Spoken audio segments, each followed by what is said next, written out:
now that we've identified all these intense emotions, and usually people are really quite stirred up by seeing them all on the page like that, it's the what to do. And I chose this background because I'd be scared up there. I don't know how to windsurf, let alone surf, but the idea that people can learn to dominate this, to get good at this, even though there's all this force, all these huge forces going on, is kind of what we're going for here. So let me share my screen. And okay, so this red tab shows that this is where we're at, processing feelings down to normal. We recognize they're elevated. And the app does an automatic numbering, counting of all those emotions that were picked in the prior module.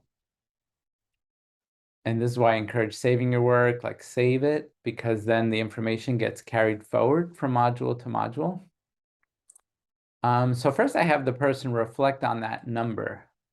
And usually they're quite surprised by it, because I say, wow, 115 of the most painful human emotions. Like most of us would rather break a leg, than deal with what you've been dealing with. And people usually find that really validating, because somewhere inside they've been telling themselves, oh, get over it already. It wasn't that bad, or other people have it worse. I especially hate the comparisons, because it's like when you take your car to get worked on, it shouldn't matter the condition of other cars in the shop. Your car still needs attention. So the person you're helping should not invalidate themselves. They need help, even if this was only 20 negative emotions. There's enough going on in there that needs attention. So I have the person reflect and use this section to just validate that they've been through a lot and it's okay. And now we're going to deal with it and try to become like this windsurfer guy that can really handle a lot. All right, so first I'm going to check in. Wow, as you were filling those out, how high did these get? Like, oh my gosh, yes, it was bringing back all these memories. I did cry during the thing. I needed a Kleenex or two. My breathing definitely got tight. My heart was definitely racing at times. Yeah, my mouth was dry. I should have drunk water. I think I did clench up quite a bit, muscles tense. I don't think I was, maybe a little shaking. I don't think I got lightheaded, maybe a little. Adrenaline was definitely pumping. I was definitely warm. It's kind of in that tunnel, but I did a little of what you taught me about looking around. I mean, when I demonstrated that exercise, I forgot to include the breaks, but when you're with someone, you should, as they're going through the list, you should interrupt it a few times and say, look around for a sec, take some breaths, and then go back in. And then did my thoughts race? Of course, I was all over the place. Now, did you use any of these? And if not, let's use them now. So, okay, let me scan the environment. Let me do this now. Okay, let me go ahead and drink the cold water. Let me go ahead and take a breath, and I would do it with the person like I'd just be doing it right now. How's your neck, your jaw? Why not do a little bit of jaw shaking and eye rubbing? If the legs are shaking, and mine feel a little bit, so I'm going to go ahead and do a little of that.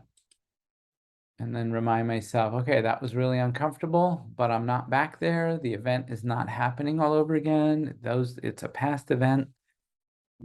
I have to stay in the present. Okay. So this person's total discomfort score up here is a 28, which means it got pretty high. And now we're going to do, well, as you can see, it carried forward all the emotions. The 115 words that the person picked are now down here. And I tell people now either do a recording, especially if they're on their phone, we can just hit the microphone. But really, the origins of this was to start typing sentences about the words you chose. And notice that's a big box. In fact, if you're on a computer, you can expand it. so that you can see it while you type. And the goal is say, okay, I'm just gonna start telling my story. So yes, I was surprised, or maybe just write the word, shocked, couldn't believe it. So I'll do these in a cluster, and I'm not gonna care about spelling here. Okay, I spelled that correctly, but couldn't believe it because I trusted him. Trusted him. Everyone said he was a good man. So just start getting some of this out of you. Start telling the story now that you have words, now that like it needs to come out. And so that's the point of this, is to just, now it could be too laborious to type it. It's fine if the person just says it out loud. They could do it separately from that app. If they're not doing it on their phone, they can use their phone as a voice recorder. But definitely do some of these. I felt unfixable. I felt hopeless. I just didn't know. I was despairing. I thought my future was ruined.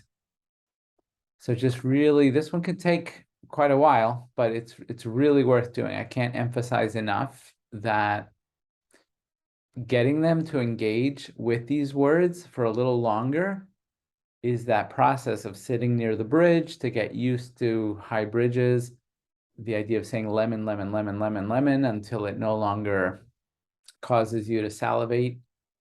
That is the idea that I can have these things around. I can have these words. I don't have to get rid of them. They are not the problem.